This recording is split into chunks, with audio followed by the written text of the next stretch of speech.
Morning दोस्तों। BCom first year chapter first की second class में आप सभी का स्वागत है। कल हमने इससे पहले आपको बताया था स्टैटिस्टिक्स के बारे में।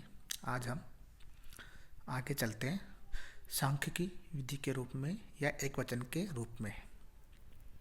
इसमें यह है, स्टैटिस्टिक्स का जब एक वचन संख्या के रूप में प्रयोग किया जाता है तथा इसका आशय उस शास्त्र से होता है जिसका अध्ययन हम कर रहे हैं, जिसे सांख्यिकी विज्ञान, सांख्यिकी विद्या आदि नामों से संबोधित किया जाता है। इस अर्थ में समूहों का संकलन, वर्गीकरण, सारणीयन, विश्लेषण, निर्वचन आदि सभी कार्य सम्मिलित है।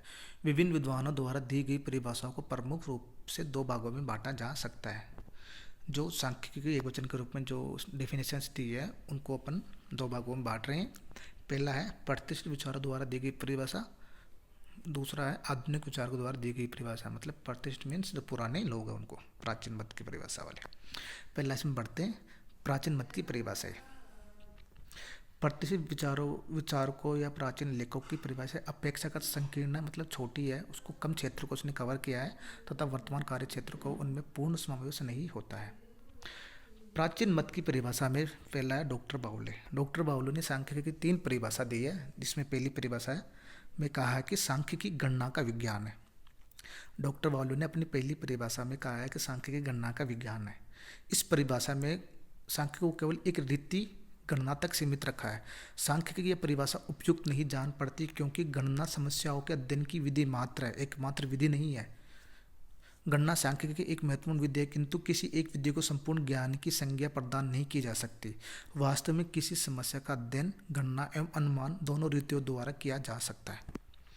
डॉक्टर बाउले की दूसरी परिभाषा में यह कहा है कि सांख्यिकी को सही अर्थ में माध्यों का विज्ञान कहा जा सकता है। स्टैटिस्टिक्स में rightly be called the science of average. सांख्यिकी सामाजिक एवं आर्थिक समस्याओं के अध्ययन की एक ऐसी विधि है जो माध्यों पर आधारित है। इसमें व्यक्तिगत समस्याओं का न तो अध्ययन किया जाता है और न ही व्यक्तिगत निष्कर्ष निकाले जाते हैं। इस परिभाषा में सांख्यिकी की अनेक रीतियों में से मात्र एक रीति माध्य को ही स्थान दिया गया है। अन्य रीतियाँ यथा अपकिरण है, विषमता है, सहसंबंध आदि को कोई स्थान नहीं दिया गया, जबकि इनका व्यापक प्रयोग किया जाता है। अतः ये परिभाषा भी अपूर्ण है।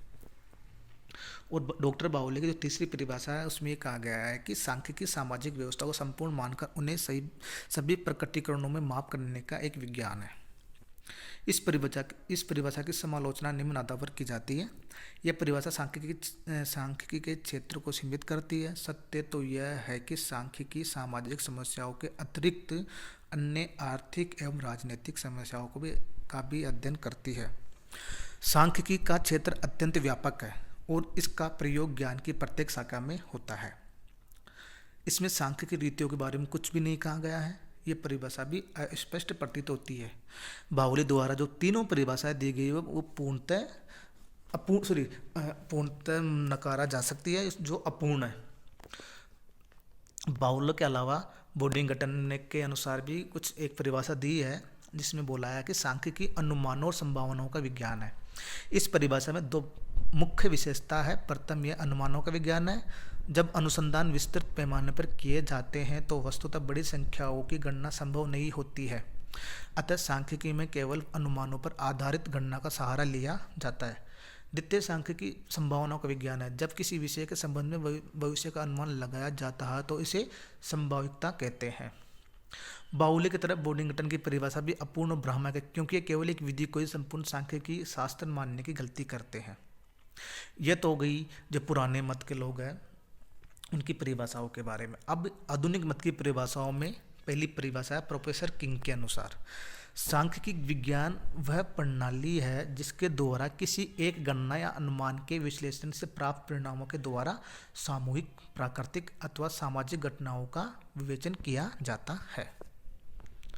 इस परिभाषा में निम्न बातों पर जोर दिया गया है। जो प्रोफेसर किंग ने जो डेफिनेशन दी है उसमें इस बात पर मतलब निम्न बातों पर जोर दिया गया है। इसमें पहली बात है, इस विज्ञान में प्राकृतिक या सामाजिक घटनाओं का विवेचन किया जाता है।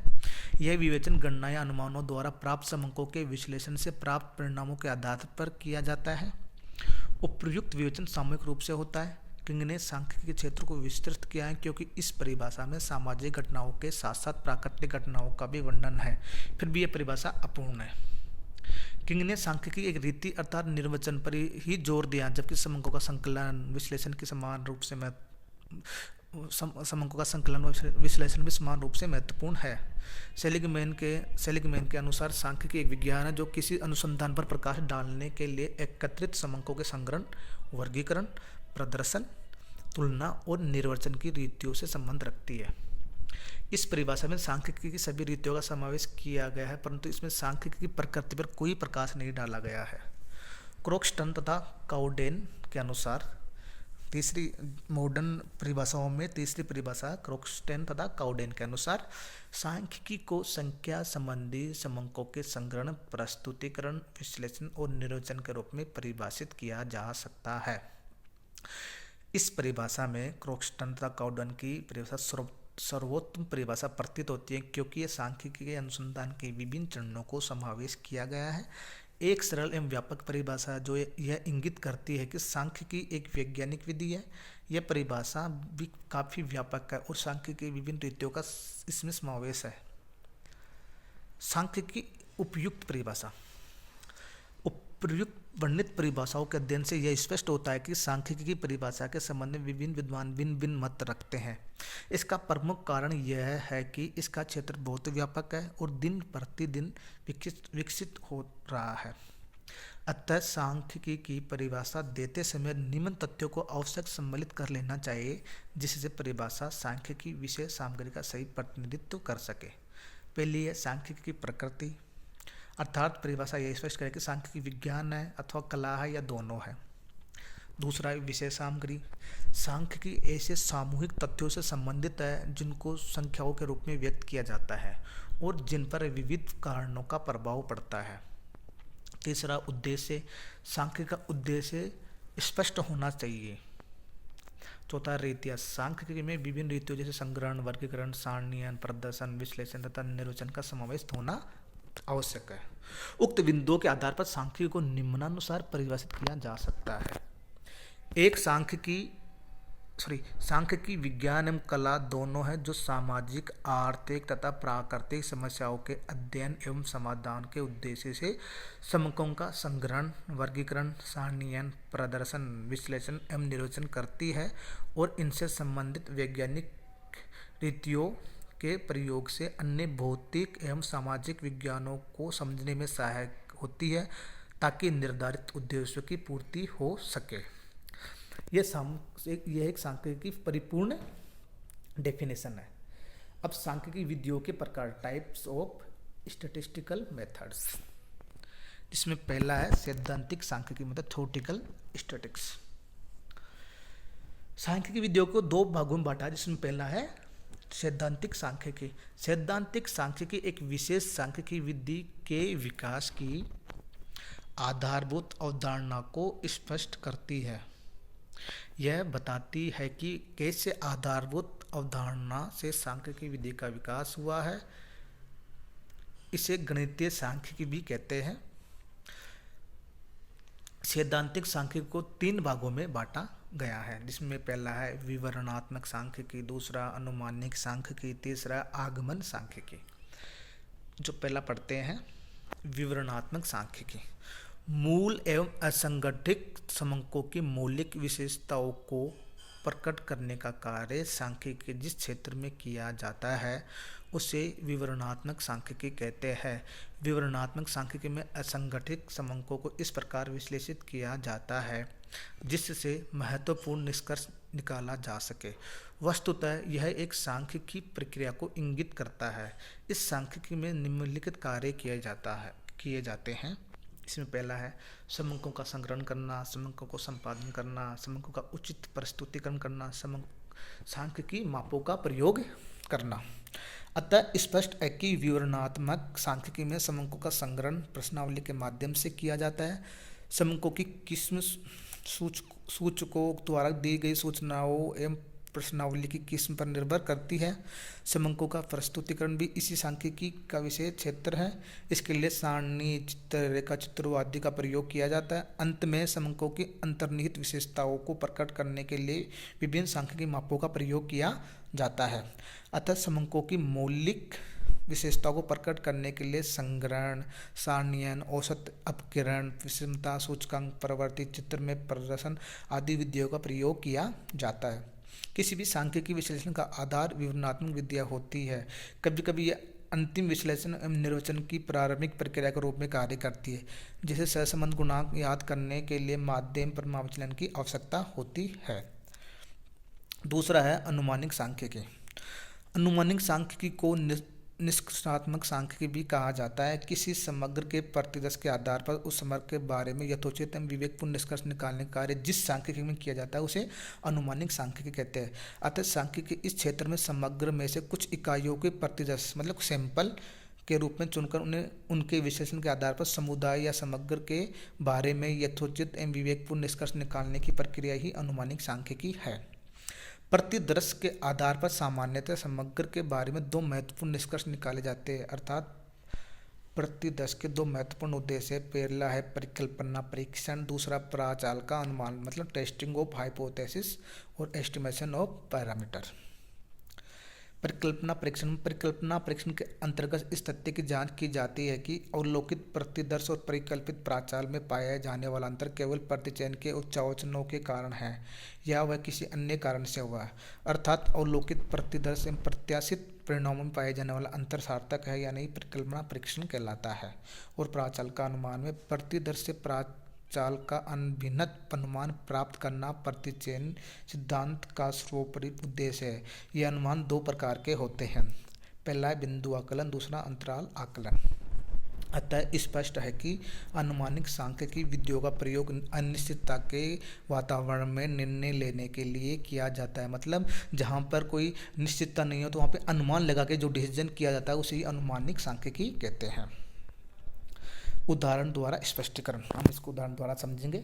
भारत के 1 करोड़ व्यक्तियों की मृत्यु दर संबंधित समंक आयु वर्गानुसार, आय के आधार पर, जाति के आधार पर और मृत्यु के कारणों के आधार पर वर्गीकृत करके मरण तालिका के रूप में प्रस्तुत करने का कार्य विवरणात्मक सांख्यिकी के अंतर्गत आएगा। परंतु इन समंकों के आधार पर पूरे देश की मृत्यु दर का आकलन करना व मृत्यु के कारणों के संबंध में निष्कर्ष निकालना, पूर्वानुमान लगाना आदि कार्य अनुमानिक सांख्यिकी के विषय क्षेत्र में आता है। इस अध्ययन में यह मत निर्धारित करना है कि प्रतिदर्श की मृत्यु दर में पूरे समग्र के मध्य में कोई अंतर नहीं है तो यह मत शून्य परिकल्पना कहलाती है, नल हाइपोथेसिस कहलाती है।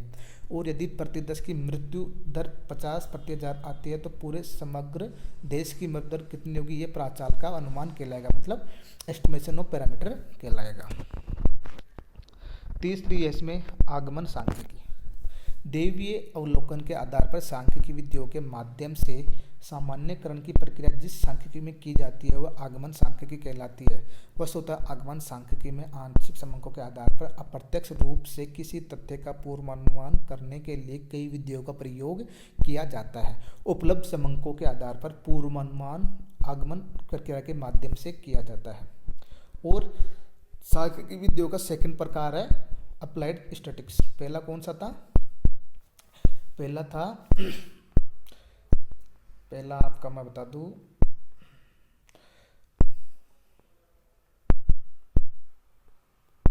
पहला आपका सैद्धांतिक सांख्यिकी, दूसरा अप्लाइड स्टैटिस्टिक्स। अप्लाइड स्टैटिस्टिक्स को अपन कहते हैं व्यवहारिक सांख्यिकी। इसमें अर्थशास्त्र, समाजशास्त्र, चिकित्सा आदि से संबंधित व्यवहारिक समस्याओं के लिए सांख्यिकी विधियों का प्रयोग किया जाता है। सांख्यिकी विधियों के प्रयोग को संक्षिप्त रूप में निम्न प्रकार से प्रस्तुत करेंगे। सांख्यिकी विधियों के प्रयोग में पहले सैद्धांतिक सांख्यिकी और व्यवहारिक सांख्यिकी। सैद्धांतिक सांख्यिकी के 3 भाग मैंने बताए थे, वर्णनात्मक, अनुमानित और आगमनिक सांख्यिकी। अब अपन पढ़ेंगे आगे कि सांख्यिकी एक समंक के रूप में है तथा एक विधि के रूप में अंतर, मतलब सांख्यिकी एक डेटा है या एक मेथड है, इसमें अंतर पढ़ेंगे। तो सांख्यिकी एक समंक के रूप में तो बहुवचन के रूप में आएगा और सांख्यिकी एक विधि के रूप में तो एक वचन के रूप में आएगा। तो बहुवचन के रूप में सांख्यिकी समंक का तो इसमें संख्यात्मक अवधारणा है, और अगर एक वचन के रूप में अगर विधि है तो ये एक क्रियात्मक तकनीकी पर आधारित है। ये दूसरा ये स्वभाव से वर्णनात्मक है, ये विश्लेषण की तकनीक है, प्रक्रियांकन के लिए सामग्री प्रदान करती है। इसमें विश्लेषण एवं निर्वर्तन की वैज्ञानिक विधि से प्रक्रियांकन किया जाता है। ये सामान्यतः कच्चे रूप में होते हैं। ये कच्चे अंकों को प्रक्रिया में सहायता करती है। तो आज हमने पढ़ा सांख्यिकी प्रकार, सांख्यिकी की विधियों के बारे में, और सांख्यिकी एक डेटा है या एक विधि है, इसमें अंतर जाना है। आगे के क्लास में हम इसके आगे पढ़ेंगे। धन्यवाद। कोई भी आपका डाउट हो, क्यूरी हो, तो आप कमेंट बॉक्स में ज़रूर कमेंट करें, और वीडियो देखने से पहले या बाद में चैनल को सब्सक्राइब ज़रूर करें। थैंक्स।